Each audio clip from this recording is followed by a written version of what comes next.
کس طرح سے گزار کر امت کے سامنے ایک رول ماڈل پیش کیا ہے، اور امت کے نوجوانوں کو کس طرح سے حضور کی اس سیرت میں ان کے لیے لائحہ عمل ملتا ہے۔ انشاءاللہ آج کی شب چند لمحوں کے لیے اسی عنوان پر اللہ کی توفیق سے گفتگو کی جائے گی۔ دعا کیجیے اللہ تعالیٰ میری زبان سے کلمۃ الحق جاری فرمائے۔ حضور کا بچپن، پیارا بچپن حضور کا آپ نے سنا، اور آپ کی ولادت میلاد کے وقت جو معجزات زمین پر رونما ہوئے، اور اللہ رب العزت نے اپنے محبوب کی ولادت پر کیا کیا کرشمے دکھائے وہ آپ نے دیکھا، اور کتنا پیارا بچپن حضور کا گزرا۔ پھر ابھی آپ کی ولادت نہیں ہوئی تو والد کا انتقال، پھر اس کے بعد چند سالوں کے بعد 6 سال کی عمر میں والدہ کا بھی انتقال ہو گیا۔ پھر جناب حضرت ابو طالب کی کفالت میں آئے۔ جناب ابو طالب نے اپنی اولاد سے بڑھ کر حضور کو محبت کیا، بالکل اس میں کوئی دو رائے نہیں ہے۔ ایک ہوتی ہے عقیدت، ہماری عقیدت تو یہ کہتی ہے کہ ہم جناب اور حضرت کے ساتھ آخر میں کچھ اور لگا دیتے ہیں، لیکن وہ حقیقت نہیں ہے، اور یہ کوئی خوشی کی بات نہیں ہے، ہمارے لیے بڑے ہی غم کی بات ہے۔ ایک بڑے بزرگ کے اس مسئلے پر کتاب میں پڑھ رہا تھا، وہ فرماتے ہیں ساری روایتوں کو رکھتے ہوئے آخر میں کہ کاش کہ میرا پورا خاندان ایمان نہیں لاتا لیکن ابو طالب ایمان لے آتے۔ کیوں؟ پورا خاندان میرا ایمان لے آتا تو اس سے میں خوش ہوتا، ابو طالب کلمہ پڑھ لیتے تو اس سے حضور خوش ہو جاتے۔ پھر وہ آخر میں لکھتے ہیں، عقیدت دیکھیے ان کی کہ ہاں یہ صحیح بات ہے، حقیقت یہی ہے کہ ان کا غیر ایمان پر انتقال ہوا۔ وہ اپنے جذبات کا اظہار کرتے ہوئے کہتے ہیں کہ ان کے کفر پر میرا ایمان قربان ہو جاتا ہے۔ اب یہ ان کے جذبات ہیں، ہم اس پر کچھ کمنٹ نہیں کر سکتے ہیں۔ تو جناب ابو طالب کے پاس حضور علیہ السلام کی پرورش چھوٹی سی عمر میں ہو رہی ہے، تقریباً 10 سال کی عمر سے آپ جناب ابو طالب کے پاس رہ رہے ہیں، اور چھوٹی عمر میں بھی حضور کی شان بڑی نرالی تھی، اور بچوں کی طرح ہمارے نبی نہیں تھے، بڑا بھی کرتے تھے تو آپ 4 مہینے میں سال بھر سے زیادہ بڑھ جایا کرتے تھے۔ کوئی بچہ جا کر کے اگر 2 سال میں بولتا ہے تو حضور 8 مہینے میں فصیح زبان میں کلام کرتے تھے، اور سب سے پہلا کلام جو حضور نے دائی حلیمہ کے گھر میں منہ کھول کے کیا وہ کیا بولا؟ الحمدللہ کثیرا سبحان اللہ بکرۃ و اصیلا۔ یہ لفظ کہے، یعنی زبان کھولتے ہی اللہ کی حمد بیان کی، اور اتنا شاندار بچپن کہ دائی حلیمہ کہتی ہے اور بچے جب صبح اٹھتے ہیں تو چہرہ بگڑا ہوا ہے، آنکھوں میں رطوبت بھی ہے، بال بھی بکھرے ہوئے ہیں، لیکن حضور اپنے بچپنے میں جب سو کے اٹھتے تھے تو بال بکھرے ہوئے نہیں، بالوں میں کنگھی ہوئی پڑی ہوتی تھی۔ آپ کو کہنا چاہیے تھا سبحان اللہ۔ اور بچے سو کے اٹھتے ہیں تو ان کی آنکھوں میں، جسے آپ اپنی عام زبان میں کیچی کہتے ہیں نا، کیچی لگا ہوتا ہے، لیکن حضور جب سو کے اٹھتے تھے تو آپ کی آنکھوں میں قدرت کے طرف سے سرما لگا ہوا ہوتا تھا۔ اور بچے جب اٹھتے ہیں تو روتے ہوئے، چلاتے ہوئے، ناراض ہو کر کے، آپ جب اٹھتے تھے چہرہ بھی نہیں بگڑا ہے، بال بھی آپ کے سنوارے ہوئے ہیں، بال میں تیل لگا ہوا، کنگھی لگا ہوا، اور بچے اٹھتے ہیں تو ان کا حال عجب ہوتا ہے۔ لیکن آمنہ کے لال جب سو کے اٹھتے تھے تو نہیں لگتا تھا کہ سو کر کے اٹھے ہیں، ایسا لگتا تھا کہ ابھی سج دھج کے کہیں سے آ رہے ہیں۔ یہ حضور کا پیارا بچپن ہے۔ حضور علیہ السلام جناب ابو طالب کے ساتھ ایک دسترخوان پر بیٹھتے ہیں، اتنی برکتیں ابو طالب نے دیکھی کہ پہلے جو کھانے میں ہم لوگ پیٹ بھر کھا نہیں پاتے تھے، اب اسی کھانے میں حضور بیٹھ جاتے ہیں دسترخوان پر تو برکت ہی برکت نظر آتی ہے۔ 10 سال کی عمر میں تقریباً یا 8 سال کی عمر میں حضرت ابو طالب لے گئے اپنے ساتھ ایک تجارت کے سفر پر۔ حضرت ابو طالب جب گزرے بصرہ کے علاقے سے، یہ بصرہ نہیں ہے، بصرہ کے علاقے سے گزرے، اب چھوٹی سی ہی عمر سے حضور کو ٹریننگ ہو رہی ہے تجارت کرنے کی، باہر گھومنے کی، الگ الگ ملکوں میں جانے کی۔ حضور علیہ السلام گئے باہر تو ایک راہب کے گھر کے پاس وہ لوگ رکے، وہاں پہ ایک صومعہ، ایک عیسائیوں کے عبادت گھر تھا۔ وہاں کا جو راہب تھا بحیرہ راہب، وہ اپنی پلکوں کو اٹھا کر کے دیکھتا ہے ایک پیڑ کے نیچے ابو طالب اور ان کا پورا قافلہ حضور کے ساتھ بیٹھا ہوا تھا۔ وہ بحیرہ راہب وہ ان سارے لوگوں کو بلاتا ہے اپنا خادم بھیج کر کے کہ جاؤ ان سب کو کہو کہ آج ان سب کے لیے میرے گھر پر میرے خانقاہ میں دعوت ہے۔ سب لوگوں کو بڑا تعجب ہوا کہ آج سے پہلے بھی ہم یہاں سے گزرا کرتے تھے، ہمیشہ آنا جانا لگا ہوتا ہے، لیکن یہ راہب تو کبھی ہماری طرف دیکھتا بھی نہیں، آج کیا بات ہے کہ ہماری دعوت کر رہا ہے۔ سب لوگ پہنچ گئے، سارے لوگ آ گئے۔ اس نے دیکھ لیا تھا کہ یہ لوگ جہاں پہ بیٹھے ہوئے ہیں وہ درخت کا پتا جھک کر کے کسی کو سلام کر رہا ہے۔ اپنے علم سے اس نے دیکھ لیا تھا کہ جو پچھلے کتابوں میں ہم نے نبی و آخر الزمان کے جو نشانیاں پڑھی ہے، وہ آخری نشانی اس قافلے والے ایک بچے میں نظر آ رہی ہے۔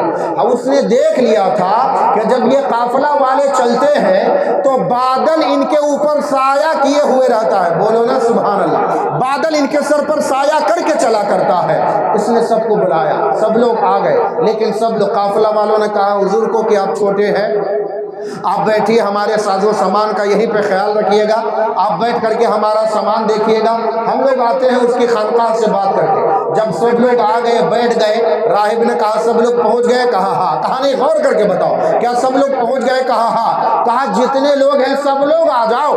حالانکہ وہ راہب تو حضور کے واسطے بلا رہا تھا نا، لیکن قافلہ والوں نے حضور کو چھوڑ کر سب لوگ پہنچ گئے اس کی دعوت میں، خانقاہ میں۔ میرے استاذ محترم جب اس حدیث کو سنایا کرتے تھے تو وہ کہا کرتے تھے یہ لوگ کیسے باراتی ہے جو دولہا کو چھوڑ کے آ گئے ہیں، عجیب باراتی ہے جو دولہا کو چھوڑ کر کے آ گئے ہیں۔ تو حضور علیہ السلام کو چھوڑ دیا۔ راہب نے کہا کہ سب لوگ آ گئے؟ کہا ہاں سب لوگ آ گئے۔ کہا نہیں، غور کرو، اگر کوئی غلام بھی ہے تو اسے بھی بلا لو۔ تب لوگوں نے کہا ایک بچہ ہے، کہا بلا لو اسے بھی۔ وہ بچہ آیا، محمد رسول اللہ صلی اللہ علیہ وسلم۔ تو وہ دیکھا، اس کو دیکھ کر کے پہلے حضور کی آنکھوں میں سرخ ڈوروں کو دیکھا اور دیکھ کر کے وہ کہنے لگا یہی ہے، یہی ہے، ارے یہ تو یہی ہے، وہ تو یہی ہے۔ کہا کیا بات ہے؟ ابو طالب کہنے لگے کیا بات ہے؟ کہا آؤ میرے کمرے میں۔ آیا، آ کر کے کہا یہ بتاؤ یہ بچہ کس کا ہے؟ کہا یہ میرا بیٹا ہے۔ کہا جھوٹ نہ بولو، میں نے اپنی کتابوں میں جتنی نشانیاں پڑھی ہے، اگر وہ ساری نشانیاں اس کے اندر فٹ ہو رہی ہے، ان کتابوں کے نشانیوں کے نتیجے میں اگر یہ وہی نبی آخر الزمان ہے تو یہ تیرا بیٹا ہو ہی نہیں سکتا ہے، کیونکہ جو آخری نبی ہوگا اس کا باپ تو اس کے ولادت سے پہلے انتقال کر جائے گا۔ کہا ہاں ہاں میں سچ بول رہا ہوں، یہ میرا بیٹا نہیں ہے، یہ میرا بھتیجا ہے۔ تو وہ راہب کہنے لگا قسم خدا کی یہی نبی آخر الزمان ہے، تم اس کی حفاظت کرو اور اسے روم کی طرف لے جا رہے ہو نا، اسے روم میں نہ لے جاؤ، کیونکہ میں تو اس کی نشانیاں دیکھ کر کے اسے پہچان رہا ہوں۔ جب روم کے یہودی اور عیسائی اسے دیکھیں گے تو نشانی پڑھنے کی بھی ضرورت نہیں پڑے گی، بلکہ اس کا چہرہ دیکھ کے وہ لوگ پہچان لیں گے کہ یہ تو نبی آخر الزمان ہے، اس لیے اس کو آگے نہ لے جاؤ، مجھے خطرہ ہے کہ معاذ اللہ وہ لوگ اسے قتل نہ کر دیں۔ کہا ٹھیک ہے۔ حضرت ابو طالب کو بھی خوف لاحق ہو گیا، واپس لے آئے حضور کو۔ اب یہاں پہ خوب خیر و برکات دیکھ رہے ہیں ابو طالب حضور علیہ السلام کا بچپنا گزر رہا ہے۔ جناب ابو طالب اب عمر ہو گئی ہے تقریباً 12 سال کی۔ 12 سال کی عمر میں حضور نے کہا میرے چچا کمزور ہیں، کثیر العیال ہیں، کلاش ہیں، غریب ہیں، فرقت یعنی غربت کے مارے ہیں، اور ان کے آل اولاد بھی بہت زیادہ ہیں، مجھے چاہیے کہ میں ان کی سہایتا کروں، میں ان کی مدد کروں، میں ان کی معاونت کروں۔ جا کر کے چچا سے کہتے ہیں چچا جان آپ اجازت دیجئے، میں بکری چرا کر کے کمانا چاہتا ہوں۔ کیا کرنا چاہتا ہوں؟ بکری چرانا چاہتا ہوں۔ کتنی سی عمر میں؟ 12 سال۔ 12 سال کی عمر میں بچوں کو عقل کتنی ہوتی ہے؟ لیکن نبی کا بچپن بھی دیکھو، نبی 12 سال میں اتنے سنجیدہ اور اتنے جذبات کے پکے ہیں کہ اپنے جو گارجین ہیں ان کی خدمت کرنے کے لیے، ان کا ہاتھ بٹانے کے لیے، بکری چرانے کے لیے تیار ہے۔ آج کا ہمارا نوجوان 25 سال کا ہو گیا ہے لیکن کام کرنا نہیں ہے، دوستوں کے ساتھ لفنگا بازی کرنا، کبھی چوپال پر گھوم رہا ہے، کبھی کٹم گھوم رہا ہے، ریچارج تک کا پیسہ وہ نہیں کما پا رہا ہے، اور دوستوں کو فون کر کے اے یار 10 روپے کے ریچارج کرو میرے میں MB والا ختم ہو گیا۔ اس طرح 25 سال کی عمر ہو گئی ابھی تک کمانا نہیں سکا۔ حضور کتنے سنجیدہ مزاج کے تھے کہ 12 سال کی عمر سے اپنے گارجین کی مدد کرنے کے لیے آپ نے بکری چرا کر کے کمانا شروع کر دیا تھا۔ اور ہمارا نوجوان اگر کوئی کما بھی لے، کسی طرح چلے بھی جائے، پہلی بار دلی چلا گیا، ممبئی چل گیا، پلانٹ میں چلا گیا، جا کر کے اگر کمانا بھی شروع کرے گا تو اب باپ تو بیچارہ قرضے میں ڈوبا ہوا ہے، زمین بھی گروی رکھی ہوئی ہے، گھر بھی نہیں بنا ہوا ہے، لیکن وہ جائے گا کمانے تو جا کر کے پہلے مہینہ میں کمائے گا تو پہلے خریدے گا آئی فون، پہلے اپنا شوق پورا کرے گا، کیونکہ تربیت تو ملی نہیں ہے اس کو، باپ کا مرتبہ جانتا نہیں ہے، گھر والوں کے حالات کو جانتا نہیں ہے، پہلے کما کر کے اپنا شوق پورا کرے گا کہ بڑکا سے بڑکا موبائل لے، باپ قرض میں ڈوبا ہے تو ڈوبا، اور موبائل بھی لے کر کے اس میں ساری خرافات بھر بیٹھا ہے، رات بھر موبائل چلائے گا، امبانی کی طرف سے مل گیا ہے 2 GB فری میں، ایک دم رات بھر میں اپنے اوپر یعنی فرض سمجھتا ہے کہ ہم کو کسی طرح سارا کا سارا MB ختم کر دینا ہے، تو باقی رہ جائے گا تو کہیں گناہ نہ پڑنے لگ جائے، رات بھر جا کے موبائل چلائے گا اور صبح جا کر کے بھور میں 10 بجے اس کی نیند کھلتی ہے۔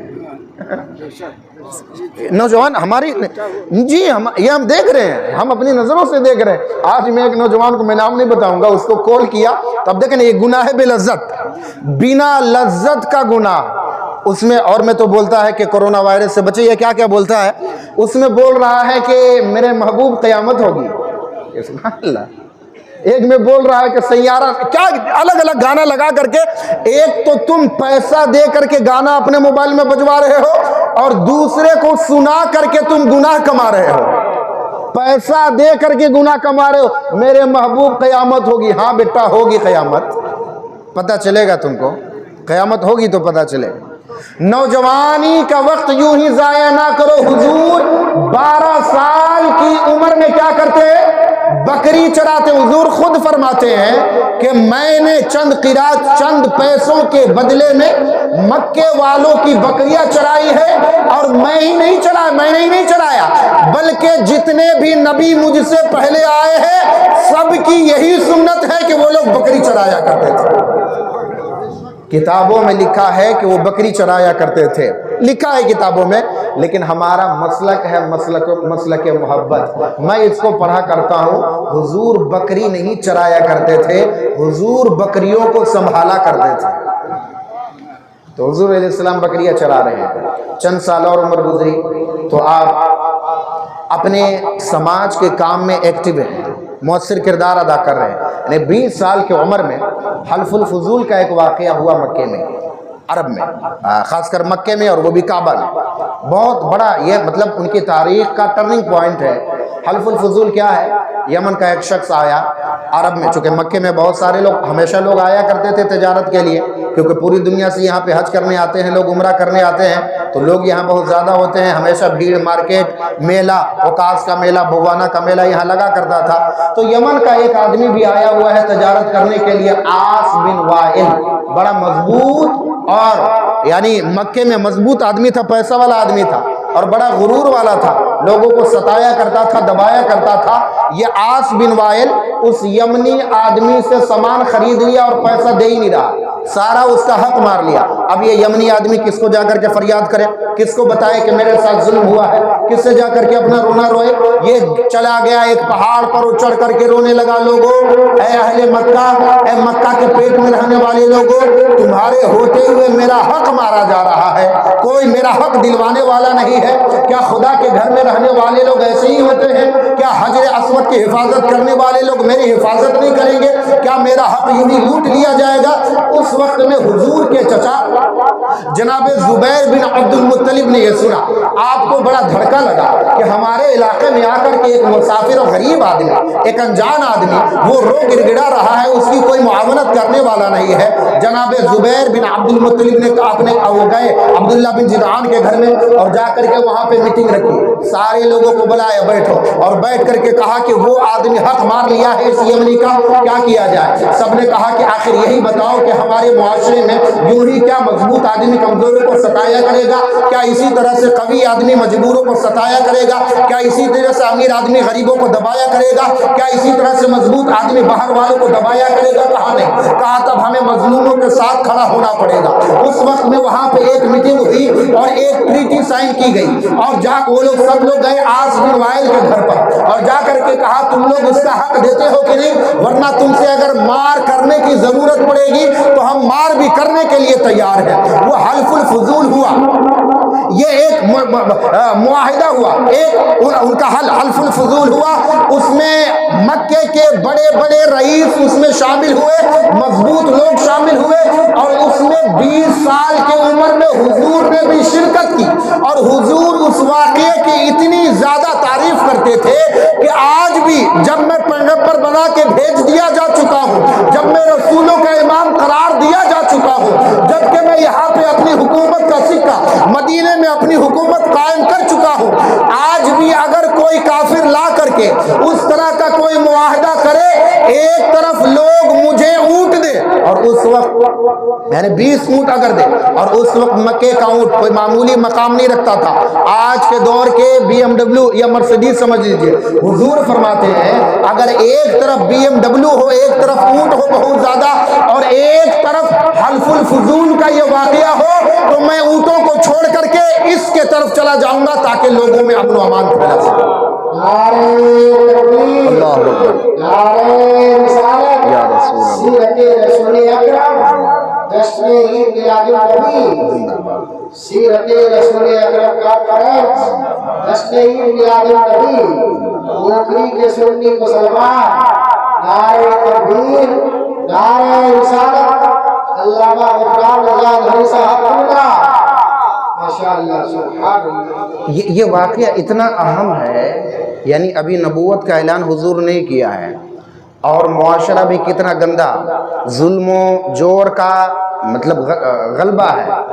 اس وقت میں عدل قائم کرنے کے لیے، مجبوروں کو انصاف دلانے کے لیے ایک جماعت اٹھتی ہے، اس جماعت میں حضور شرکت کرتے ہیں۔ یہ ہمیں اشارہ دیتا ہے کہ نوجوان کو اپنے قوم میں ہر خیر کے کام میں آگے بڑھ چڑھ کر کے حصہ لینا چاہیے، جیسے کہ حضور آگے بڑھ کر کے آئے۔ اور یہ بھی ہمیں پیغام دیتا ہے کہ معاشرہ چاہے جتنا زیادہ خراب اور گندا ہو جائے، اس میں کچھ لوگ ضرور ہوتے ہیں جو اصلاح کے طالب ہوتے ہیں اور اچھائی کے لیے کھڑے ہوا کرتے ہیں۔